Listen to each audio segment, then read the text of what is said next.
Di tengah persoalan pengangkatan tenaga honorer yang terus bergulir, DPR mendorong penyelesaian persoalan tenaga honorer secara kemanusiaan dan sesuai koridor Undang-Undang Aparatur Sipil Negara. Kemenpan RB menyebut jumlah tenaga honorer di Indonesia hingga tahun 2023 mencapai 2,3 juta orang, sehingga butuh perhitungan yang cermat agar tidak membebani negara, namun juga tidak menelantarkan para honorer. DPR bersama pemerintah telah menyiapkan formula terbaik untuk menata dan mengelola ASN melalui revisi Undang-Undang ASN Nomor 5 Tahun 2014.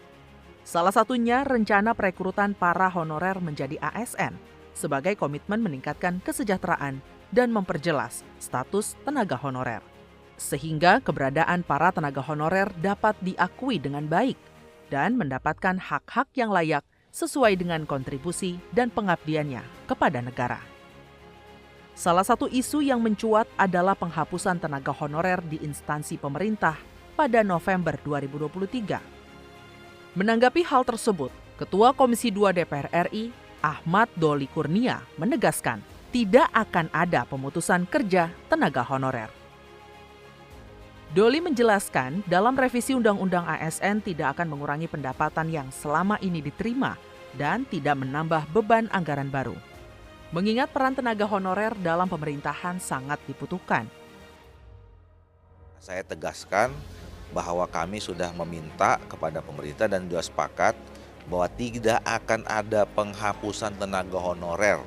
Yang kedua adalah tidak akan ada penurunan tingkat kesejahteraan atau salary dari tenaga honorer yang selama ini mereka terima.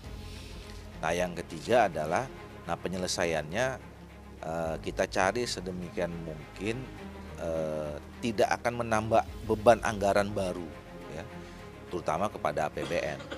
Nah, tinggal yang sekarang masih dalam diskusi adalah soal status mereka, apakah kemudian nanti apakah jadi ASN, mungkin masuknya jadi P3K.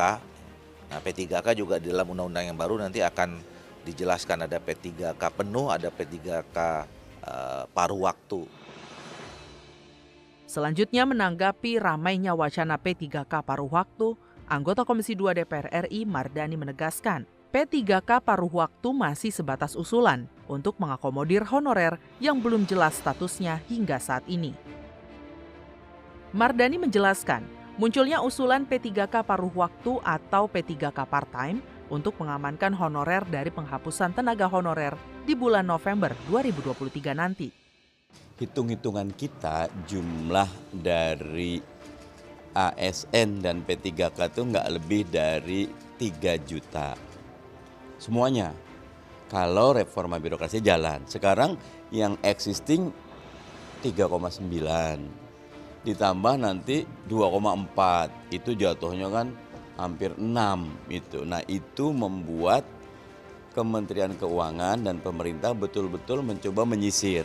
Nah, di antara sisiran itu tega sama nggak tega gitu loh. Kalau tega ya buang semua, nggak tega ya udah sebagian di P3K part-time. Tapi ini juga baru ide. Nah, kami menilai bukan menyepelekan, tetapi P3 part-time itu bahasa sederhananya pokoknya masuk keranjang dulu, jangan sampai ada satupun 28 November yang tercecer. Apalagi mendapatkan masalah tidak ada statusnya. Proses pembahasan rancangan Undang-Undang ASN telah rampung dan akan segera dibawa dalam sidang paripurna terdekat. Dalam draft rancangan Undang-Undang ASN disebutkan penentuan P3K penuh waktu dan paruh waktu akan dilihat berdasarkan tupoksi dan beban kerja dari jabatan yang diampu. DPR berharap perubahan tenaga honorer menjadi P3K dapat memberikan kepastian status, kesejahteraan, serta meningkatkan pelayanan pemerintahan kepada masyarakat. Tim Liputan TVR Parlemen melaporkan.